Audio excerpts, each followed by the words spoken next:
प्यारे बच्चों, एक बार फिर आप सभी का स्वागत है। आज हम स्टार्ट कर रहे हैं एक्सरसाइज 1.1। देखिए एक्सरसाइज 1.1 में जो फर्स्ट क्वेश्चन है वो कहता है कि determine whether each of the following relations are reflexive, symmetric and transitive. Relation R in the set A define as R is equal to this. यानी प्यारे बच्चों, आपको एक रिलेशन दे रखा है, एक सेट दे रखा है और आपने बताना है कि जो रिलेशन है वो रिफ्लेक्सिव है, सिमेट्रिक है या फिर ट्रांजिटिव है। देखिए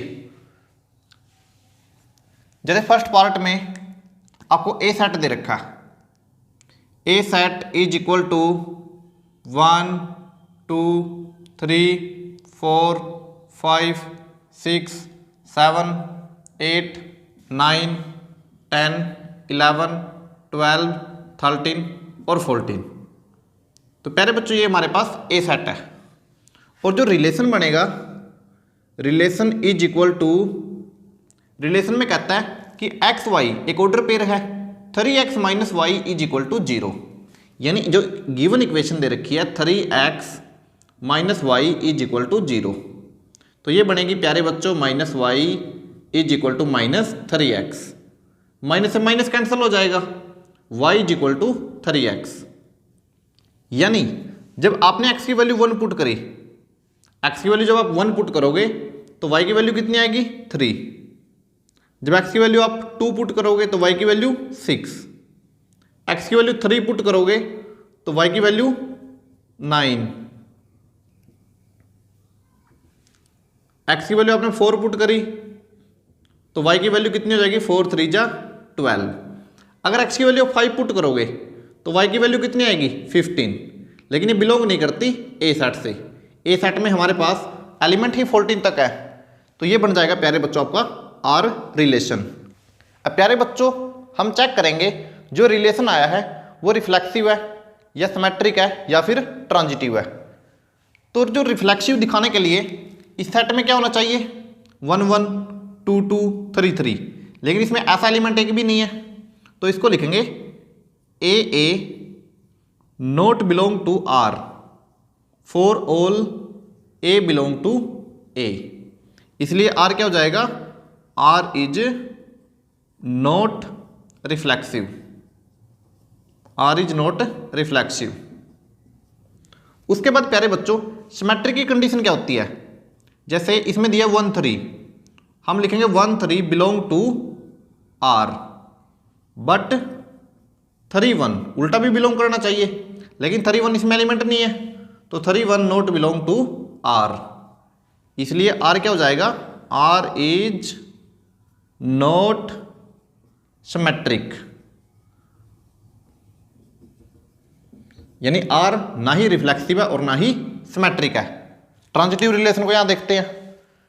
ट्रांजिटिव रिलेशन की क्या कंडीशन होती है, इफ अगर ए बी आर से बिलोंग करता है और बी सी ये भी आर से बिलोंग करता है, implies that a c belong to r. तो ए सी भी क्या बिलोंग करना चाहिए, आर से बिलोंग करना चाहिए।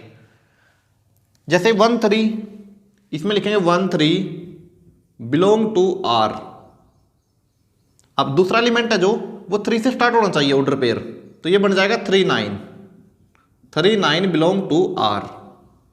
अब ध्यान से देखें प्यारे बच्चों, अगर 1 3 आर से बिलोंग करता है और 3 9 भी आर से बिलोंग करता है, तो ट्रांजिटिव रिलेशन में क्या होता है 1 9 भी आर से बिलोंग करना चाहिए।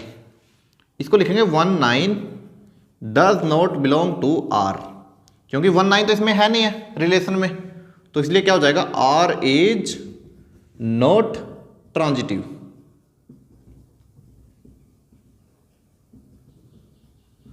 Are is not transitive.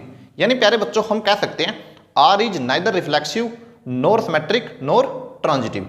आप चाहो तो स्क्रीनशॉट ले सकते हो।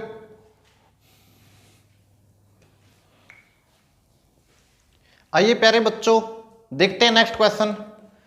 नेक्स्ट क्वेश्चन है हमारे पास question number 2। R is equal to x y is equal to x plus 5 and x less than 4, x y belong to N. यानी प्यारे बच्चों हमें इक्वेशन दे रखी है y is equal to x plus 5, इसको लिखेंगे y minus x is equal to 5।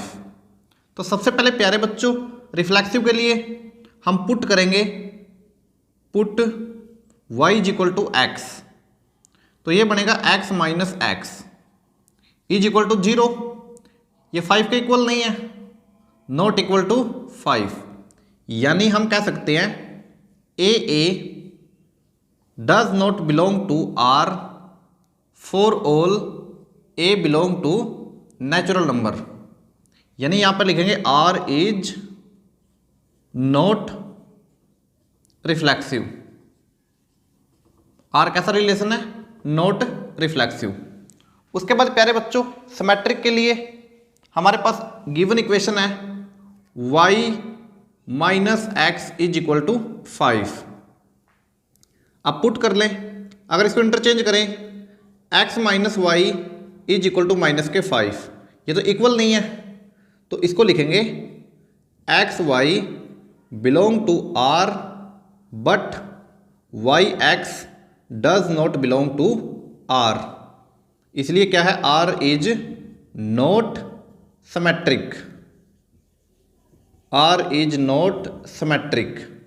Are कैसा रिलेशन है? Not symmetric. अब बात करते हैं प्यारे बच्चों ट्रांजिटिव की। जैसे हमारे पास एक ऑर्डर पेयर है a b belong to r, b c belong to r, a c belong to r. यानी प्यारे बच्चों ये तीनों कंडीशन कब सेटिस्फाई होती है? जब रिलेशन कैसा है? ट्रांजिटिव। अगर कोई भी रिलेशन आपने नॉट ट्रांजिटिव प्रूव करना है तो उसके लिए आपने a b belong to r, b c belong to r, a c does not belong to r, ये तीनों कंडीशन आपने सेटिस्फाई करनी पड़ेंगी। अगर आप इन दोनों कंडीशन को और साथ में a c does not belong to R इस कंडीशन को सेटिस्फाई कर देते हो तो आपका रिलेशन कैसा है? Not transitive. यानी नॉट ट्रांजिटिव दिखाने के लिए आपने ये प्रूव करना है। अगर इसको हम प्रूव नहीं कर पाते तो रिलेशन कैसा हो जाएगा? वो ट्रांजिटिव हो जाएगा। देखिए अब प्यारे बच्चों हम इसको नॉट ट्रांजिटिव प्रूव नहीं कर सकते, ऐसी हमारे पास कोई कंडीशन नहीं है, तो इसलिए इसको लिखेंगे आर इज ट्रांजिटिव। आर कैसा रिलेशन हो जाएगा? ट्रांजिटिव। दोबारा देखें प्यारे बच्चों, अगर किसी भी आप रिलेशन को नॉट ट्रांजिटिव दिखाना चाहते हैं तो उसके लिए ये तीनों कंडीशन सेटिस्फाई होनी जरूरी है। तो इसको हम सेटिस्फाई नहीं कर सकते। जब भी हम इक्वेशन को सेटिस्फाई नहीं कर सकते तो कैसा रिलेशन हो जाएगा? ट्रांजिटिव। चाहो तो आप स्क्रीनशॉट ले सकते हो। आइए प्यारे बच्चों देखते हैं नेक्स्ट पार्ट। नेक्स्ट पार्ट आपको दिया है, आपके पास ए सेट है। ए सेट के अंदर जो एलिमेंट है 1 2 3 4 5 6 और जो रिलेशन बनेगा, रिलेशन है प्यारे बच्चों एक्स वाई। एक्स वाई का मतलब है y is divisible by x, यानी जो वाई है वो ऐसा नंबर लेना है कि उसको एक्स पूरा पूरा डिवाइड कर दे। जैसे हम लेंगे 1 1, क्योंकि 1 1 को डिवाइड कर देगा, 1 2 को डिवाइड कर देगा। ठीक इसी प्रकार 1 3 1 4 1 5 1 6। उसके बाद है प्यारे बच्चों 2 1। अब आपको पता है जो 2 है वो 1 को पूरा पूरा डिवाइड नहीं कर सकता, इसको छोड़ देंगे। नेक्स्ट लिखेंगे 2 2, 2 2 के बाद 2 4, क्योंकि 2 4 को डिवाइड कर देगा, 2 6 को पूरा पूरा डिवाइड कर देगा, 3 3 को डिवाइड करेगा, 3 6 को डिवाइड करेगा, 4 4 को डिवाइड करेगा, और ठीक इसी प्रकार 5 5 को डिवाइड करेगा और 6 6 को डिवाइड करेगा। तो प्यारे बच्चों ये क्या बन गया? एक रिलेशन। उसके बाद कंडीशन क्या है? आपने बताना है ये रिफ्लेक्सिव है, सिमेट्रिक है या फिर ट्रांजिटिव है। तो रिफ्लेक्सिव के लिए इसमें 1 1 भी है, 2 2 भी है, 3 3 भी है, 4 4 भी है, 5 5 भी है और 6 6 भी है। तो इसको लिखेंगे a belong to R for all a belong to a. R is reflexive, R कैसा रिलेशन है, आर एक रिफ्लेक्सिव रिलेशन है। उसके बाद सिमेट्रिक के लिए आपको पता है 1 2, 1 2 बिलोंग करता है आर से, बट लेकिन 2 1 does not belong to r, इसलिए इसको क्या लिखेंगे, are is not symmetric. R कैसा रिलेशन है, नॉट सिमेट्रिक, ये सिमेट्रिक रिलेशन नहीं है। अब बात करते हैं प्यारे बच्चों ट्रांजिटिव की। ट्रांजिटिव रिलेशन, ट्रांजिटिव रिलेशन देखो, जैसे आपके पास ये ऑर्डर पेयर है एक्स वाई, इसका मतलब है कि y is divisible bye x। अगर y डिविजिबल है x से, यानी x y को पूरा पूरा डिवाइड कर देता है, और हम मान लेंगे y z, इसका मतलब है प्यारे बच्चों z is divisible bye y, यानी जो y है वो z को पूरा पूरा डिवाइड कर देता है। तो यहां से क्या रिजल्ट निकल के आता है, x कोमा z, यानी z is divisible bye x। प्यारे बच्चों ये तो एक जर्नल सी बात है, जैसे 1 3, इसका मतलब है 1 3 को डिवाइड करता है, ये बिलोंग करेगा r से, हमने लिख लिया 3 6, इसका मतलब है कि 3 6 को डिवाइड करेगा, ये भी r से बिलोंग करेगा। तो यहां से जो रिजल्ट आएगा 1 6, तो 1 भी तो 6 को डिवाइड करेगा, तो इसलिए कैसा रिलेशन हो जाएगा, ये रिलेशन हो जाएगा ट्रांजिटिव। इसको लिखेंगे आर इज ट्रांजिटिव। प्यारे बच्चों क्वेश्चन बहुत इजी है, आप स्क्रीनशॉट ले सकते हो। आइए प्यारे बच्चों देखते हैं नेक्स्ट पार्ट। नेक्स्ट पार्ट आपको दिया है r is equal to x y, x minus y is an integer, यानी x माइनस वाई, एग्जाम्पल के लिए x माइनस वाई, ये आपके पास इक्वेशन है, इज एन इंटीजर। अगर हम x की जगह y पुट कर दें या y की जगह x पुट कर दें तो क्या रिजल्ट आएगा, x minus x is equal to 0, और 0 क्या है, एक integer, which is an integer, ये भी क्या है, एक इंटीजर है। तो हम कह सकते हैं a belong to R for all a belong to integer, set of integer, set of integer. यानी प्यारे बच्चों अगर किसी सेम नंबर को सेम नंबर में से माइनस करेंगे तो आपकी वैल्यू 0 आएगी, और 0 क्या है, एक इंटीजर है, यानी ये कंडीशन रिफ्लेक्सिव रिलेशन को सेटिस्फाई करती है। तो यहां पे लिखेंगे आर इज रिफ्लेक्सिव। आर कैसा रिलेशन है, एक रिफ्लेक्सिव रिलेशन है। अब बात करते हैं प्यारे बच्चों सिमेट्रिक रिलेशन की। सिमेट्रिक रिलेशन में क्या है, जैसे आपके पास एक ऑर्डर पेयर है ए बी, इसका मतलब हुआ implies that a minus b is an integer.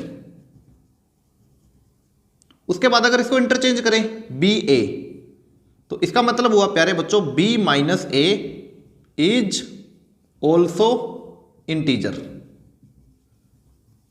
यानी अगर a माइनस बी इंटीजर है तो b माइनस ए भी तो इंटीजर होगा, तो एक ऐसा रिलेशन हो जाएगा symmetric, r is symmetric. r कैसा रिलेशन है, एक सिमेट्रिक रिलेशन है। अब बात करते हैं ट्रांजिटिव रिलेशन की। ट्रांजिटिव रिलेशन में क्या है प्यारे बच्चों, जैसे आपके पास ए बी एक ऑर्डर पेयर है, ए बी का मतलब है कि a minus b is an integer. Suppose करो हमने इसको m के इक्वल मान लिया, m कोई इंटीजर है। उसके बाद बी सी का मतलब है प्यारे बच्चों b minus c is an integer. इसको सपोज कर लिया हमने n के इक्वल मान लिया। यहां पर m क्या है, एक इंटीजर है, और n भी क्या है, एक इंटीजर है। इसको इक्वेशन फर्स्ट मान लेंगे, फर्स्ट इक्वेशन, ये सेकंड इक्वेशन, दोनों को ऐड कर देंगे। दोनों को ऐड करेंगे क्या रिजल्ट मिलेगा, a minus c is equal to m plus n. अगर ए माइनस बी का मतलब ए बी है, बी माइनस सी का मतलब बी सी, तो ए माइनस सी का मतलब क्या होगा ए सी। यानी ये भी बिलोंग कर रहा है आर से, बी सी भी आर से बिलोंग कर रहा है, ए सी भी आर से बिलोंग कर रहा है, क्योंकि m प्लस एन, m क्या है इंटीजर है, n क्या है ये भी इंटीजर है। जब दो इंटीजर को ऐड किया जाता है तो जो रिजल्ट आएगा वो भी क्या होगा, एक इंटीजर होगा। तो इसीलिए हम लिखेंगे r is transitive, r is transitive. r कैसा रिलेशन है, एक ट्रांजिटिव रिलेशन है। प्यारे बच्चों, जो नेक्स्ट पार्ट है, फिफ्थ पार्ट, वो एक आपके अंडरस्टैंडिंग के लिए है कि किस प्रकार आप ट्रांजिटिव, रिफ्लेक्सिव और सिमेट्रिक को अंडरस्टैंड करते हैं। यहाँ तक आप स्क्रीनशॉट ले सकते हो। इन क्वेश्चन की बार बार प्रैक्टिस कीजिए। धन्यवाद। जय हिंद।